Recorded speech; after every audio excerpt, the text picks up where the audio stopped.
Hello friends, PSC course and ട്രിക്സിൻ്റെ പുതിയൊരു വീഡിയോയിലേക്ക് എല്ലാവർക്കും സ്വാഗതം. ഇന്നത്തെ ക്ലാസ്സിൽ നമ്മൾ ഇംഗ്ലീഷിൻ്റെ ക്ലാസ് തന്നെയാണ് ചെയ്യുന്നത്. മോക്ക് ടെസ്റ്റ് ആയിട്ടുള്ള രീതിയിൽ എക്സ്പ്ലനേഷൻ ഉൾപ്പെടെ നമ്മൾ പറഞ്ഞു പോകുന്നുണ്ട്. ഇപ്പോൾ വീഡിയോയുടെ അവസാനം വരെ കാണാൻ ശ്രദ്ധിക്കുക. വളരെ ഇമ്പോർട്ടൻ്റ് ആയിട്ടുള്ള PSC ഇതിനു മുമ്പ് ചോദിച്ചിട്ടുള്ളതും ചോദിക്കാൻ സാധ്യതയുള്ളതുമായിട്ടുള്ള ചോദ്യങ്ങളാണ് നമ്മൾ നോക്കുന്നത്. ഓക്കെ, ഇപ്പോൾ വീഡിയോ അവസാനം വരെ കാണാൻ ശ്രദ്ധിക്കുക. ഇപ്പോൾ എന്തായാലും നമുക്ക് ക്ലാസ്സിലേക്ക് കടക്കാം. ആദ്യത്തെ ചോദ്യം, which word is wrongly spelt? Which word is wrongly spelt? ഇപ്പോൾ ഈ തന്നിരിക്കുന്നതിൽ ഏതോ ഒരു വാക്ക് തെറ്റായിട്ടുള്ള രീതിയിലാണ് തന്നിരിക്കുന്നത്. അതേതാണ്?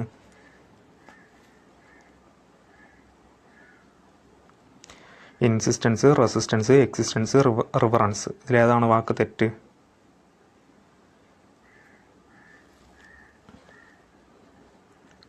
വളരെ ഇമ്പോർട്ടൻ്റ് ആയിട്ടുള്ള 4 വാക്കുകളാണ്. അപ്പോൾ ഇവിടുത്തെ ആൻസർ ഓപ്ഷൻ എ ആണ് കേട്ടോ. ഇൻസിസ്റ്റൻസ്. ഇൻസിസ്റ്റൻസിന് എ അല്ല കേട്ടോ, എ അല്ല, ഇ ആണ്. ഇ ആണ് വരേണ്ടത്. എയുടെ ഭാഗത്ത് ഇ ആണ് വരേണ്ടത്. അപ്പോൾ ഇൻസിസ്റ്റൻസിൻ്റെ കറക്റ്റ് സ്പെല്ലിംഗ് INSISTEN ആണ് വരേണ്ടത്. എ അല്ല, ENCE ആണ് കറക്റ്റായിട്ടുള്ള സ്പെല്ലിംഗ്. ഇനി ബാക്കിയും കൂടി നോക്കിക്കോളണം കേട്ടോ. റെസിസ്റ്റൻസ്, എക്സിസ്റ്റൻസ്, അതുപോലെ റിവറൻസ്. ഇത് 3 വാക്കും ഇവിടെ തന്നിരിക്കുന്നത് ശരിയാണ്. തെറ്റായിട്ടുള്ളതിന് ചോദിച്ചിരിക്കുന്നത്, അതുകൊണ്ട് ഓപ്ഷൻ എ ഇൻസിസ്റ്റൻസ് ആണ് തെറ്റ്. എയുടെ ഭാഗത്ത് ഇ ആണ് വരേണ്ടത് കേട്ടോ. അത് ശ്രദ്ധിക്കുക. 4 വാക്കുകൾ നിങ്ങൾ ഒന്ന് നോട്ടിൽ എഴുതിയെടുത്തേക്കുക. ഈ റെസിസ്റ്റൻസ് ഒക്കെ ഇതിനു മുമ്പ് ചോദിച്ചിട്ടുള്ളതാണ് കേട്ടോ വാക്ക്. അടുത്ത ചോദ്യം, none has finished the job dash. None has finished the job dash. ഇപ്പോൾ ക്വസ്റ്റ്യൻ ടാഗിൽ നിന്ന് വന്നിരിക്കുന്ന ഒരു ചോദ്യമാണ്. ഏതാണ് ഇവിടെ ആൻസർ ആയിട്ട് വരുന്നത്?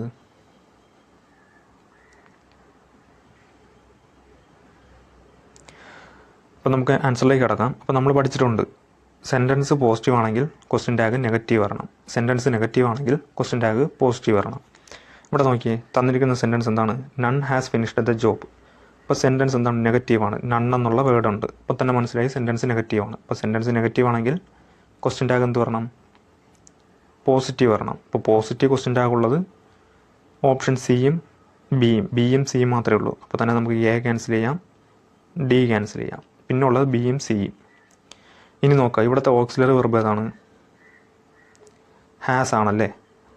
അപ്പം നമ്മൾ ഹാസ് എഴുതി, നമുക്ക് പോസിറ്റീവ് ക്വസ്റ്റ്യൻ ടാഗാണ് വേണ്ടത്. അപ്പോൾ ഹാസ് പ്ലസ് എന്ത് വരും?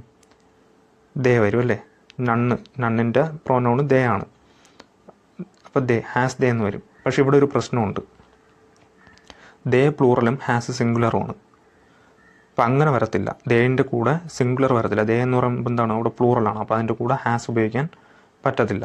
അപ്പം അത്തരം സന്ദർഭത്തിൽ നമ്മൾ ഹാസിന് പകരം എന്തെടുക്കണം? ഹാവ് വെച്ച് ക്വസ്റ്റ്യൻ ടാഗ് ഉണ്ടാക്കണം. ഹാവ് വെച്ച്. അപ്പോൾ ഹാവ് ദേ എന്നാണ് വരേണ്ടത്. ഓപ്ഷൻ ബി ആണ് ആൻസർ കേട്ടോ. ഹാവ് ദേ ആണ് ആൻസർ. അപ്പോൾ ഇവിടെ നമുക്ക് മനസ്സിലായി, ഓക്സിലറി വെർബ് ഹാസ് ആണ്. അതിനോടൊപ്പം നണ്ണ് വരുമ്പോൾ പ്രോനൗൺ ദേ വരണം. അപ്പോൾ ഹാസ് ദേ എന്നാണ് വരേണ്ടിയിരുന്നത്. പക്ഷേ ദേ പ്ലൂറലും ഹാസ് സിംഗുലറാണ്. അങ്ങനെ നമുക്ക് ഉപയോഗിക്കാൻ പറ്റില്ല. അങ്ങനത്തെ സന്ദർഭത്തിൽ നമുക്ക് ഹാസിന് പകരം എന്ത് ഉപയോഗിക്കണം? ഹാവ് ഉപയോഗിക്കണം. ഇനി ഈസ് ആയിരുന്നെങ്കിലോ, ഈസിന് പകരം ആർ ഉപയോഗിക്കണം. ദേ ആണ് പ്രോനൗണായിട്ട് വരുന്നതെങ്കിൽ. ഇനി വാസ് ആയിരുന്നെങ്കിലോ, വാസിന് പകരം വേർ ദേ ആൻസറായിട്ട് വരും കേട്ടോ. അപ്പോൾ ആ കാര്യം ശ്രദ്ധിക്കുക. വളരെ ഇമ്പോർട്ടൻ്റ് ആണ്. ഇതുപോലെ നമ്മൾ ഒരുപാട് ചോദ്യം ഇതേ മോഡലിൽ നമ്മൾ മോക്ക് ടെസ്റ്റ് ചെയ്തിട്ടുള്ളതാണ്. എക്സ്പ്ലനേഷൻ ഉൾപ്പെടെ ക്ലാസ് ചെയ്തിട്ടുള്ളതാണ്. അപ്പോൾ ആ കാര്യം ശ്രദ്ധിക്കുക. അടുത്ത ചോദ്യം, ദ സിനോണിം ഓഫ് സക്കുലൻറ്റ്. സക്കുലൻറ്റ് എന്ന വാക്കിൻ്റെ സിനോണിമം, സെയിം മീനിങ് വരുന്ന വാക്ക് എന്നാണ് ചോദിച്ചിരിക്കുന്നത്. നമ്മളിത് ഇതിനു മുമ്പ് പറഞ്ഞിട്ടുണ്ടെന്ന് തോന്നുന്നു. ഇതേ സെയിം വാക്ക്, ഇതേ സെയിം വേർഡ് നമ്മൾ ഇതിനു മുമ്പ് സിനോണിം പഠിച്ചിട്ടുള്ളതാണ്. ഇപ്പോൾ ഇവിടുത്തെ ആൻസർ ഓപ്ഷൻ എ ആണ് കേട്ടോ, ജ്യൂസി. സക്കുലൻ്റ് എന്നതിൻ്റെ അർത്ഥം നീരുള്ള, ചാറുള്ള, രസപൂർണമായ എന്നൊരു മീനിങ് ആണ്. നീരുള്ള, ചാറുള്ള. അപ്പോൾ അതേ സെയിം മീനിങ് വരുന്നത് ജ്യൂസിയാണ്. പിന്നെ ഓപ്ഷൻ ബി, ആൻഷ്യസ് എന്നതിൻ്റെ അർത്ഥം എന്താണ്? ഉത്കണ്ഠാപൂർവമായ അല്ലെങ്കിൽ ആകാംക്ഷാപൂർണമായ എന്നൊരു മീനിങ് ആണ് ആൻഷ്യസ്. പിന്നെ കൺസൈസ് നിങ്ങൾക്കറിയാമല്ലോ, ചുരുക്കിയ അല്ലെങ്കിൽ പരിമിത വാക്കായ, ചുരുങ്ങിയ എന്നൊക്കെ ഒരു മീനിങ് ആണ് കൺസൈസ്. പിന്നെ ഓപ്ഷൻ ഡി, വിക്ഡ് എന്നതിൻ്റെ അർത്ഥം എന്താണ്? ദുഷിച്ച, ക്രൂരനായ എന്നൊക്കെ ഒരു മീനിങ് ആണ് വിക്ഡ്. അപ്പോൾ ഒന്നുകൂടി പറയാം, സക്കുലൻ്റ് എന്നതിൻ്റെ സിനോണിമ് ജ്യൂസിയാണ്. അപ്പോൾ അതിൻ്റെ അർത്ഥം നീരുള്ള, ചാറുള്ള എന്നൊരു മീനിങ് ആണ്. ആൻഷ്യസ് എന്നതിൻ്റെ അർത്ഥം ഉത്കണ്ഠാപൂർവമായ അല്ലെങ്കിൽ ആകാംക്ഷാപൂർണമായ. കൺസൈസ് എന്നതിൻ്റെ അർത്ഥം പരിമിത വാക്കായ അല്ലെങ്കിൽ ചുരുക്കിയ എന്നൊരു മീനിങ് ആണ്. വിക്ഡ് എന്നതിൻ്റെ അർത്ഥം ദുഷിച്ച അല്ലെങ്കിൽ ക്രൂരനായ. ഇതിനു മുമ്പ് ഈ സക്കുലൻ്റ് എന്ന വാക്ക് പഠിച്ചിട്ടുള്ളതാണ്. അടുത്ത ചോദ്യം, choose the word opposite to the noun balance. ഇപ്പോൾ ബാലൻസ് എന്ന വേർഡിൻ്റെ ഓപ്പോസിറ്റ്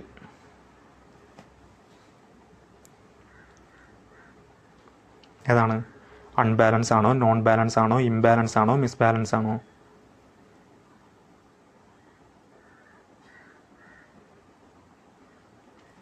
ഇംബാലൻസ് ആണ് കേട്ടോ. ഓപ്ഷൻ സി ആണ് ആൻസർ, ഇംബാലൻസ്. ബാലൻസ് എന്ന വേർഡിൻ്റെ ഓപ്പോസിറ്റ് വരുന്ന വേർഡ് ഇംബാലൻസ് ആണ് കേട്ടോ. ബാലൻസ് എന്ന നൗണിൻ്റെ ഓപ്പോസിറ്റ് അർത്ഥം വരുന്ന വേർഡ് ഇംബാലൻസ് ആണ്. Balance, imbalance.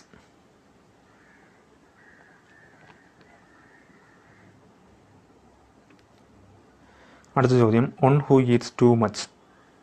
One who eats too much എന്നതിൻ്റെ അർത്ഥം എന്താണ്? One who eats too much എന്നതിൻ്റെ വൺ വേർഡ് സബ്സ്റ്റിറ്റ്യൂട്ടാണ് ചോദിച്ചിരിക്കുന്നത്. എന്താണ് ആൻസർ? ഗ്ലുട്ടൺ ആണോ, ഗോർമെറ്റ് ആണോ, ഗ്രീഡി ആണോ, ടേൺ കോട്ടാണോ?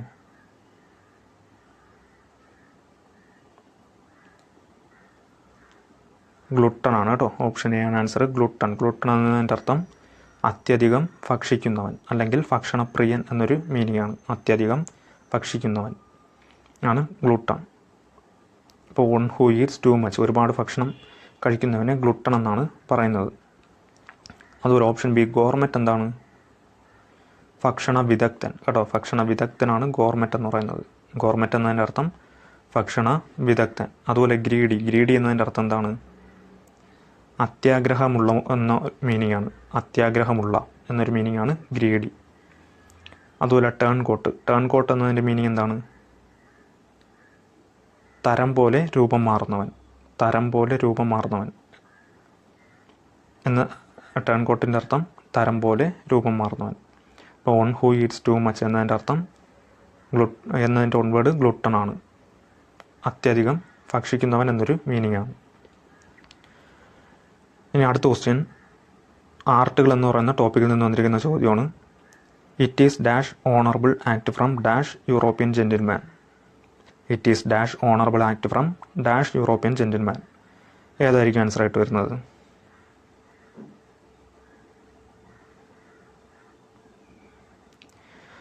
അപ്പം നമ്മൾ ഒരിക്കലും വവ്വൽ ലെറ്റർ നോക്കി ആൻസർ എഴുതരുത് കേട്ടോ. വവ്വൽ ലെറ്റർ മാത്രം നോക്കി ആൻസർ എഴുതരുത്. വവ്വൽ സൗണ്ടാണ് നോക്കേണ്ടത്. ആദ്യം അറിഞ്ഞിരിക്കേണ്ടത്, ആർട്ടുകൾ പഠിക്കുമ്പോൾ ആദ്യം അറിഞ്ഞിരിക്കേണ്ടത് അതാണ്. നമ്മൾ വവ്വൽ സൗണ്ട് വെച്ചിട്ട് വേണം ആൻസർ എഴുതേണ്ടത്. അല്ലാതെ വവ്വൽ ലെറ്റർ വെച്ചിട്ട് എഴുതാൻ നിൽക്കരുത്, തെറ്റും. ഇവിടെ നോക്കിയേ, ആദ്യത്തെ വേർഡ് എന്താണ്? ഓണറബിൾ. നമ്മൾ എഴുതുമ്പോൾ ആദ്യം എച്ച് ആണ് എഴുതുന്നതെങ്കിലും വായിക്കുമ്പോൾ ഓ എന്നാണ് വായിക്കുന്നത്. ഓ ഓ എന്ന് പറയുമ്പം, ഇപ്പോൾ മലയാളത്തിൽ എഴുതുമ്പോൾ ഓ എന്നാണ് വരുന്നത് അല്ലേ. ഓ എന്നെഴുതുമ്പോൾ അതെന്താണ്? സ്വരാക്ഷരമാണ്. അപ്പോൾ സ്വരാക്ഷരമാണ് വരുന്നതെങ്കിൽ അവിടെ ആൻ ആണ് നമ്മൾ എഴുതേണ്ടത് കേട്ടോ. ആൻ ഓണറബിൾ കേട്ടോ. അപ്പം നമ്മളൊരിക്കലും ഈ വവൽ ലെറ്റർ വെച്ച് മാത്രം നോക്കരുത്, വവൽ സൗണ്ട് വേണം നോക്കാൻ. ഇപ്പോൾ ഓണറബിൾ എന്ന വാക്ക് മലയാളത്തിൽ എഴുതുമ്പോൾ ഓണറബിൾ എന്നാണ്, അവിടെ എച്ച് സൈലൻ്റ് ആണ്, ഓണറബിൾ എന്നാണ് വരുന്നത്. ഇപ്പോൾ ഓ എന്ന് പറയുമ്പോൾ സ്വരാക്ഷരമാണ്. സ്വരാക്ഷരം വരുമ്പോൾ അവിടെ ആൻ നമ്മൾ യൂസ് ചെയ്യണം. An honourable. അതുപോലെ അടുത്തെന്താണ്? Act from dash European gentleman. അപ്പോൾ ഇനി യൂറോപ്യൻ മലയാളത്തിൽ എഴുതി നോക്കുക. യൂറോപ്യൻ മലയാളത്തിൽ എഴുതുമ്പോൾ എങ്ങനെ വരും? യു എന്നാണ് പറയുന്നത് അല്ലേ, യു. ഇപ്പോൾ യായാണ് വന്നിരിക്കുന്നത്. യാ എന്ന് പറയുമ്പോൾ എന്താണ്? വ്യഞ്ജനാക്ഷരമാണ് അല്ലേ, വ്യഞ്ജനാക്ഷരം. അപ്പോൾ അവിടെ എ ആണ് നമ്മൾ യൂസ് ചെയ്യേണ്ടത്. A European gentleman. അപ്പോൾ ഓപ്ഷൻ ഏതാണ് ആൻസർ? ഓപ്ഷൻ സി ആണ് ആൻസർ. ആനും എയും. It is an honourable act from A European gentleman. അപ്പോൾ ഓർക്കുക, തന്നിരിക്കുന്ന വാക്ക് നമ്മൾ മലയാളത്തിൽ എഴുതി നോക്കുമ്പോൾ സ്വരാക്ഷരം വന്നാൽ ആനും, വ്യഞ്ജനാക്ഷരം വന്നു കഴിഞ്ഞാൽ എയും യൂസ് ചെയ്യണം കേട്ടോ. നമ്മൾ വവ്വൽ ലെറ്റർ മാത്രം വെച്ച് ഇത് എഴുതി കഴിഞ്ഞാൽ ആൻസർ തെറ്റാവും. അപ്പം വവ്വൽ സൗണ്ടാണ് വരുന്നതെങ്കിൽ അവിടെ മലയാളത്തിൽ എഴുതി നോക്കുമ്പോൾ വവ്വൽ സൗണ്ടാണ് വരുന്നതെങ്കിൽ ആനും, കൺസണൻറ്റ് സൗണ്ടാണ് വരുന്നതെങ്കിൽ എയുമാണ് യൂസ് ചെയ്യേണ്ടത്. അപ്പോൾ ആ കാര്യവും ഓർത്തിരിക്കുക. വളരെ ഇമ്പോർട്ടൻ്റ് ആയിട്ടുള്ള ചോദ്യമാണ്, ഇതിനു മുമ്പ് PSC ചോദിച്ചിട്ടുള്ളതും ആണ്.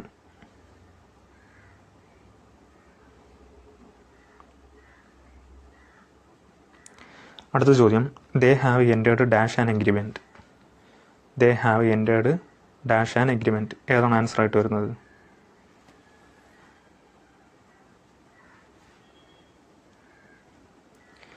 അപ്പോൾ ഒരു എഗ്രിമെൻറ്റിൽ എത്തിച്ചേരുക എന്ന അർത്ഥത്തിൽ ഉപയോഗിക്കുമ്പോൾ നമ്മൾ എൻറ്റേർഡിനൊപ്പം ഇൻറ്റു ആണ് യൂസ് ചെയ്യുന്നത് കേട്ടോ. ഓപ്ഷൻ സി ആണ് ആൻസർ, ഇൻറ്റു. അപ്പം ഒരു എഗ്രിമെൻ്റ് അല്ലെങ്കിൽ ഒരു ഉടമ്പടിയിൽ എത്തിച്ചേരുക എന്ന അർത്ഥത്തിൽ ഉപയോഗിക്കുമ്പോൾ നമ്മൾ എൻറ്റേർഡിനൊപ്പം ഇൻറ്റു ആണ് യൂസ് ചെയ്യുന്നത് കേട്ടോ. Entered into. They have entered into an agreement. Proposition എന്ന ടോപ്പിക്കിൽ നിന്ന് വന്നിരിക്കുന്ന ചോദ്യങ്ങൾ വളരെ ഇമ്പോർട്ടൻ്റ് ആണ്. They have entered into an agreement എന്നതാണ് ആൻസർ.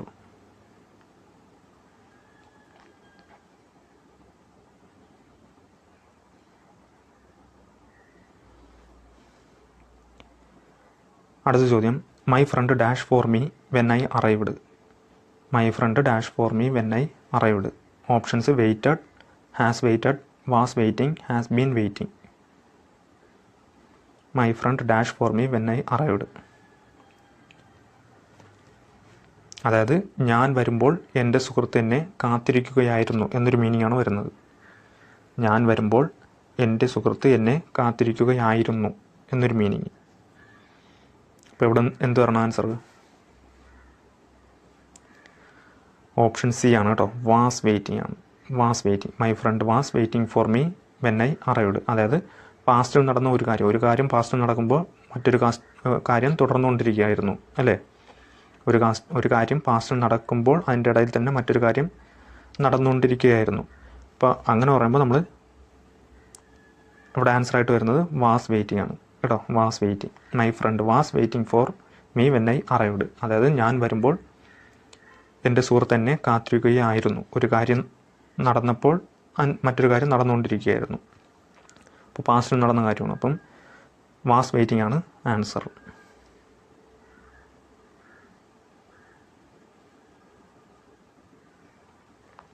അടുത്ത ചോദ്യം, he is in his salad days.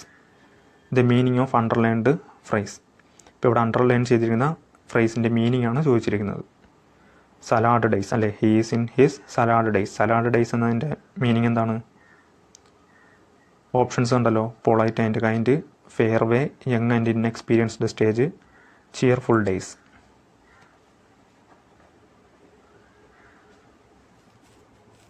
ഇപ്പോൾ സലാഡ് ഡേയ്സ് എന്നതിൻ്റെ അർത്ഥം ഓപ്ഷൻ സി ആണ് കേട്ടോ, യങ് ആൻഡ് ഇൻഎക്സ്പീരിയൻസ്ഡ് സ്റ്റേജ്.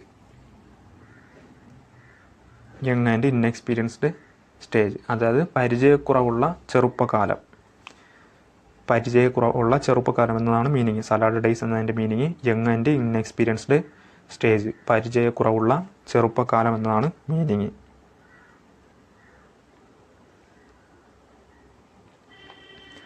അടുത്ത ചോദ്യം, wear one's heart on one's sleeve means. Wear one's heart on one's sleeve എന്ന ഇഡിയത്തിൻ്റെ മീനിങ് ആണ് ചോദിച്ചിരിക്കുന്നത്.